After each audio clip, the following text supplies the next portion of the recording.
Today we have the 2021 Mazda 3, and Mazda continues to deliver. We've got two new engine options here, and this is the most premium model for the Mazda 3 that we have seen with this turbo under the hood. Now, you can seriously call this Mazda 3 a premium hot hatch, and it is fun to drive. I can't wait to show it to you. We're gonna take a full detailed look and go for a drive. Let's get started. Hey, real quick, thank you so much for watching. I truly appreciate it. My name is Nolan. I do full reviews like this every single week, so subscribe down below if you want to see more. But this video is going to be primarily about this Turbo Premium Plus. If you want to see more of the Mazda 3 trim levels, I've got a video in the description below with the 2019 hatchback where I talk in more detail about what's on different trims. But let's go ahead and get into it. Now, for the 2021 model year, Mazda actually made a couple of changes under the hood. First of all, the base Mazda 3 is now going to get a 2-liter 4-cylinder instead of the 2.5-liter 4-cylinder. The 2.5 is still available, but this Turbo Premium Plus, let me show you what we got. New for this Mazda 3 hatch is this direct injected 2.5-liter turbocharged 4-cylinder engine, just like we see in the CX-5 and the CX-9. It's going to give you 250 horsepower and up to 320 pound-feet of torque, paired with Mazda's smooth 6-speed automatic. Those numbers are with premium fuel. You'll get a little bit of drops with regular fuel, but there's no manual with this turbo, and it's only all-wheel drive with the turbo. So that's probably a good thing because there's probably a lot of torque steer with the front-wheel drive, or if they put front-wheel drive with this, but all-wheel drive, 6-speed manual, 320 pound-feet of torque. And miles per gallon with this turbo all-wheel drive is 23 city, 31 highway, and 26 miles per gallon combined. Now we're going to talk pretty much exclusively about this Turbo Premium Plus. So right up front, you've got this dark, large black grille. You even get this black front splitter down there. That spoiler, that's part of this Premium Plus package. It's a glossy black, so I hope it continues to look good for a while. And then with this headlight, you got Mazda's signature LED headlights, LED daytime running lights, and they're even adaptive. As you can see, you also get an LED blinker, so you've got full LED up front here, and then parts of that grille even comes up into the headlight to really finish off this front end design. And that's pretty aggressive, especially with that lower spoiler. And if you want to see how well these lights do at night, I have a night video showing just that, the adaptive function, the interior lights, and just what it's like to drive this at night. So be sure to look in the description below. Now, as a lot of you Mazda fans know, this is the Soul Red Crystal Metallic paint.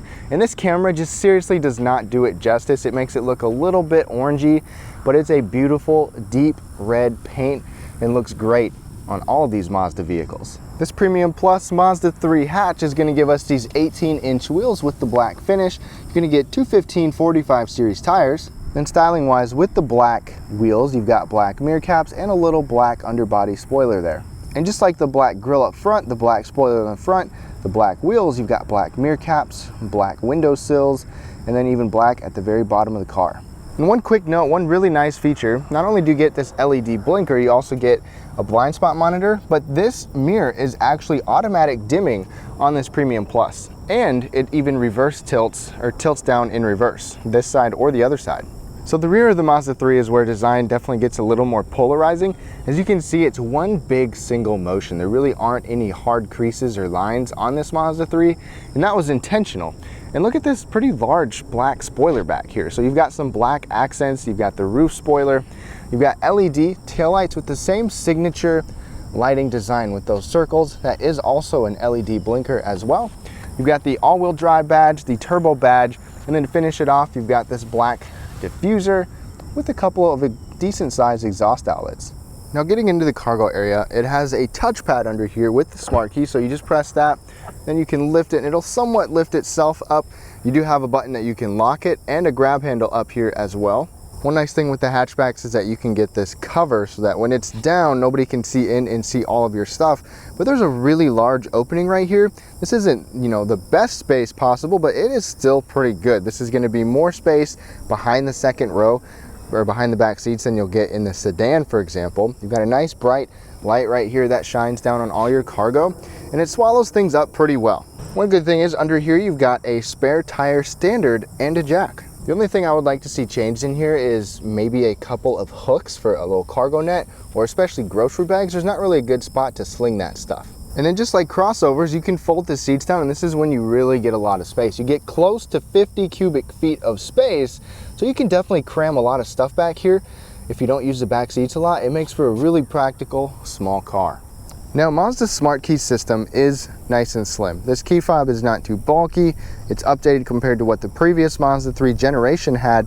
You've just got lock and unlock right here. You do not have remote start on the key fob. You can get it as an accessory or control it with your phone. But there's one cool feature I want to show you after this. So on the door handle, there's a little indent right there. You press that to lock it. Otherwise, there's a sensor in the back to immediately unlock it. But if you have the key fob with you and you shut the door, it will beep to let you know, and then watch the mirror.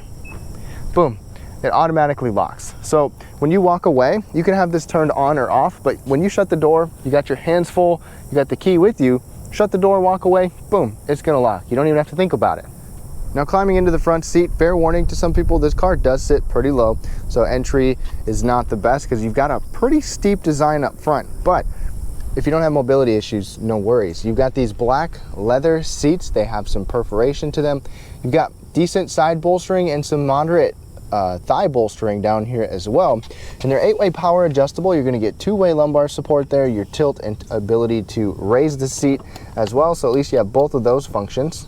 My one complaint about these seats is that the headrest is just intrusive. You cannot adjust it back like you can with some vehicles, so it's a little bit annoying. One nice feature though is you've got memory settings, so you've got 2 position memory settings for the driver. There's no entry-exit system though. And like I said, comfort-wise, the headrest is the only thing I would complain about. The seat comfort is good, the bolstering is good. The headrest, if I have it up where I'm supposed to have it, it definitely protrudes my head a little bit, but it's not as bad as some cars. And space, it can feel a little bit tight in here because it's a little bit more cocoon, like driver cockpit oriented, but I like that about this car. And these seats are going to be heated, but they are not ventilated. So you've got heating, memory, leather, just no ventilation. The steering wheel is manual tilt and telescoping as well. It's got a good range of motion. I mean, it comes out really far for a car this small. It's also heated. It's heated pretty much just where your hands are supposed to go. There's no heating on the bottom or on the top. Now, going to the back seat, one note I want to make right away is that Mazda actually put some decent material up here and on the door. You don't always see that in even mid-size cars, let alone compact cars. So there's one aspect to the premium vibe that Mazda gives you, but the back seat is probably the weakness of this Mazda 3. The space is not that great. For most of you buying this, that's probably not a priority though. I can still sit behind myself at 5'9" and have enough knee and foot space to make it okay for a little while. There's definitely a tunnel in the middle, so there's a large hump right there. We have all-wheel drive. You've got a map pocket right there, but you won't find any USB ports or air conditioning vents at all back here. You have to rely on the vents up front, and from my prior experience with the Mazda 3 midsummer, it just does not cool all that well in here. Now, for a car in this class, that's typical. There's hardly ever vents back here, but it would be nice to see some plugs. Like the Mazda CX-5, you know, has this folding armrest where they've got some plugs and stuff in here, which isn't my favorite design, but at least you could maybe add something. But nonetheless, this armrest is comfortable and it's got some decent sized bottle holders. And I think the best thing is that I can actually sit up tall without my head pushing into the ceiling in this small car. I can feel my hair touch, but otherwise I can sit here okay. And for those of you with kids, you've got easy, accessible anchors right there. It is tight though, so you will probably have to move your seat forward like I would. Now, first things first, foot on the brake, push button start.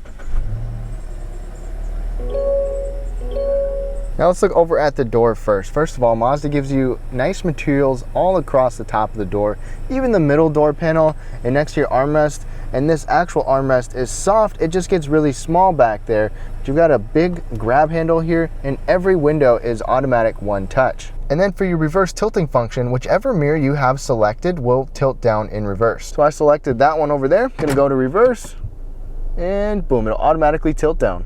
And then Mazda gives you a really good sized bottle holder right there. No problem fitting my bottle in there, and there's some extra storage down here. You got quite a few buttons up here, including some safety systems, your camera, memory settings, and then you've got an extra little knick-knack storage bin right there. Even over here next to this vent, you've got some soft material all the way up above, and this entire dash panel has that stitching running across. It looks nice and it feels nice, and that display is just kind of sitting right inside the dash. Like I said, the steering wheel is heated, and then you've got all the controls needed on the left And on the right, it's very simple. It's a simplified design and layout. Mazda gives you this large display in the middle. You can kind of see the outline of it, like where the display actually stops.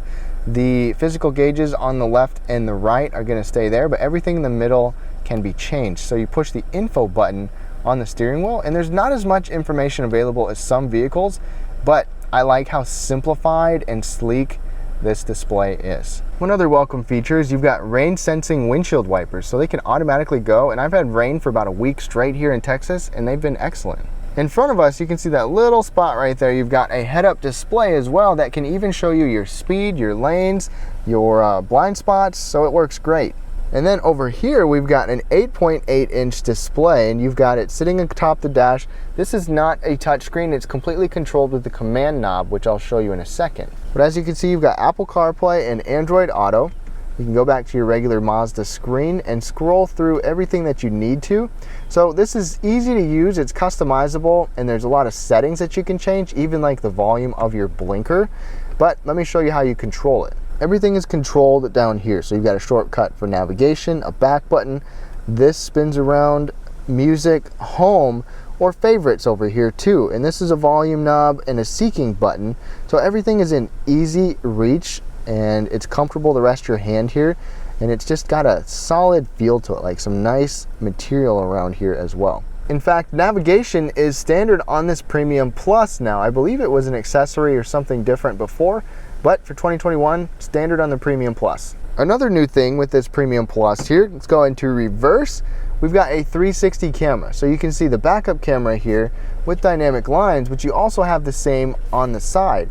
And even when you're in park, you push the camera button next to the steering wheel, and it's gonna show you your camera as well. You've got different views. So check that out. You can even see next to the vehicle. I have the door open, so that's why that looks funny. And shut that.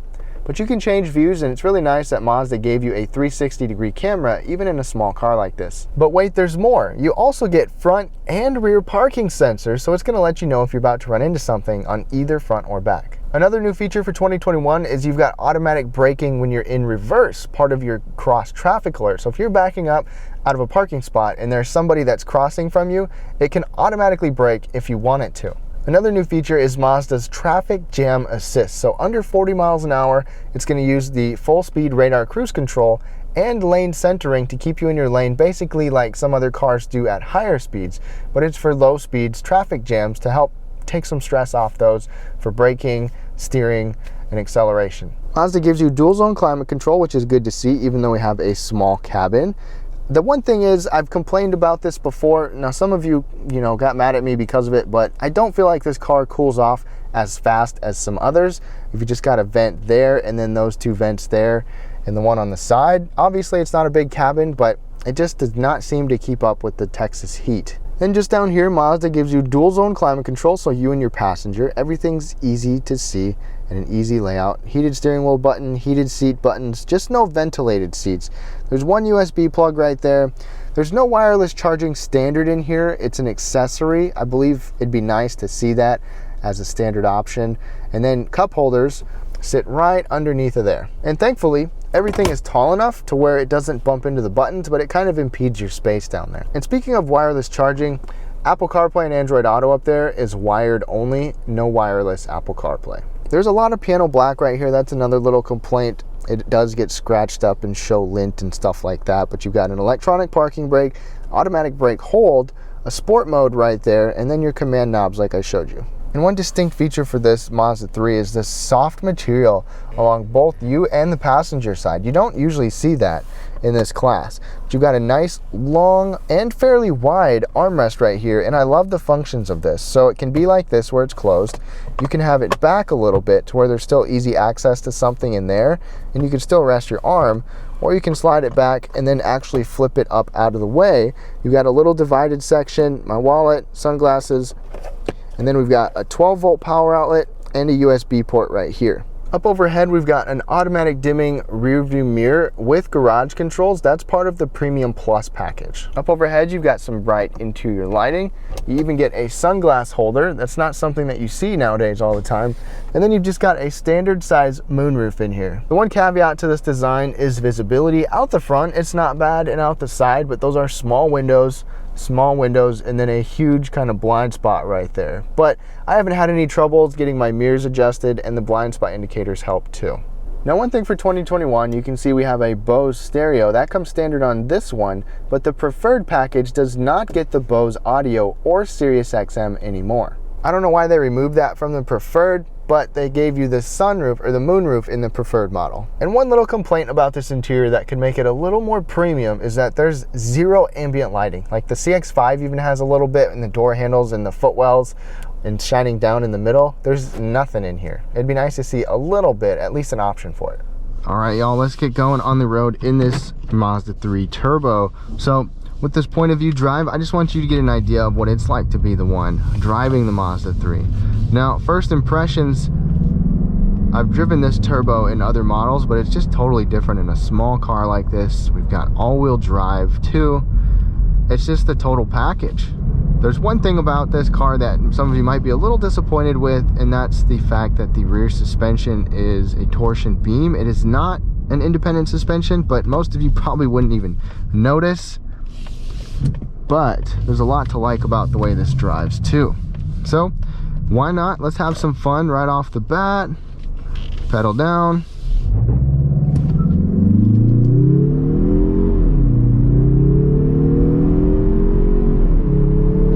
There we go.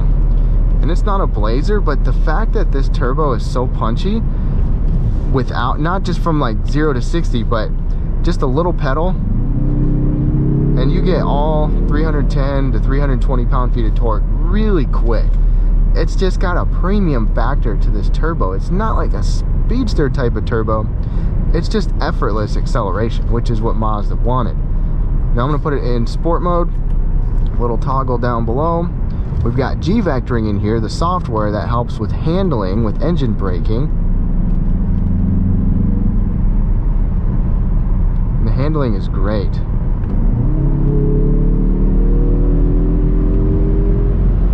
And it's not just the body dynamics of the car, it's the steering feel too. It's got that classic Mazda feel where you feel connected to the road, more connected to the road than some cars, for example, like the Honda Civic I was just in. This has a bit more of a in control feeling. Now, manual mode.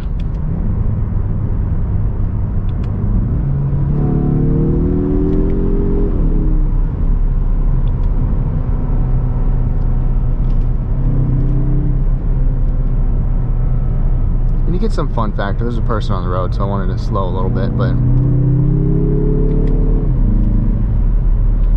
those are a little bit quicker than some might expect.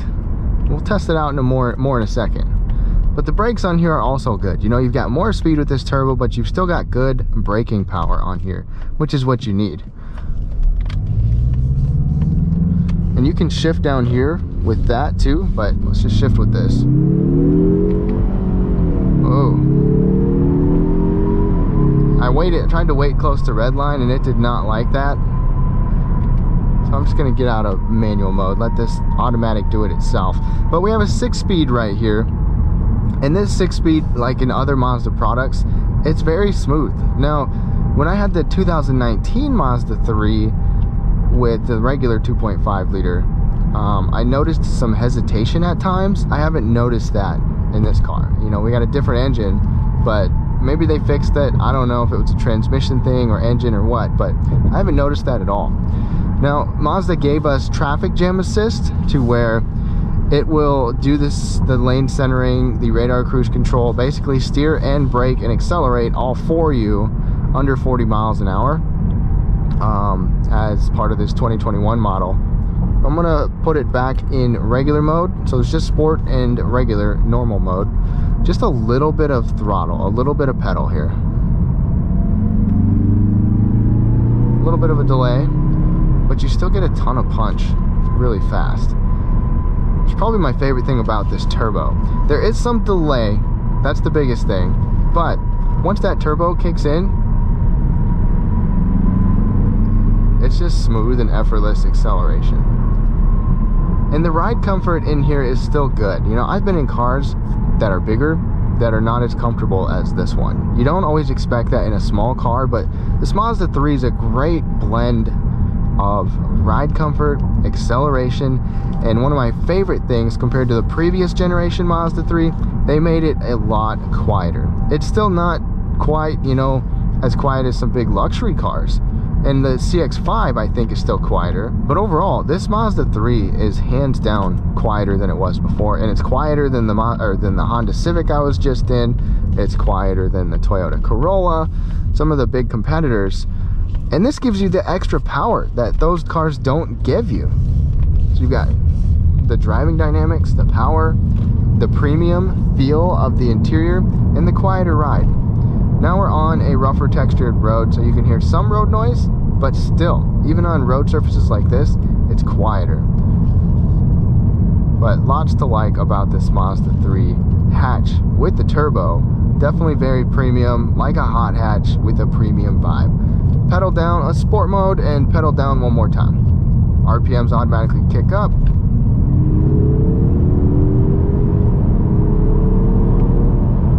There we go. Let's go ahead and wrap things up on this Mazda 3. Now to wrap things up on this Mazda 3, I love the fact that Mazda gave you this new turbo engine, and I even like the fact that they gave you the new 2-liter for the base model. So you've got 3 different engine options that you can get with this Mazda 3, and you get the practicality of a hatchback with all that space in the back. The back seat's not the best, but it is still usable, and the interior is still just as premium as it was before. So truly, if you are an enthusiast, if you love to drive the car and you don't mind driving an automatic transmission, this hatchback with this turbo and all-wheel drive just drives very well. It's comfortable, it's quieter than most in this class, and it's just got a premium vibe as well. But let me know what you guys think in the description below. Thank you so much for watching. Give it a thumbs up if you like this video and subscribe for more. Hope you have a great day. We'll catch you next time.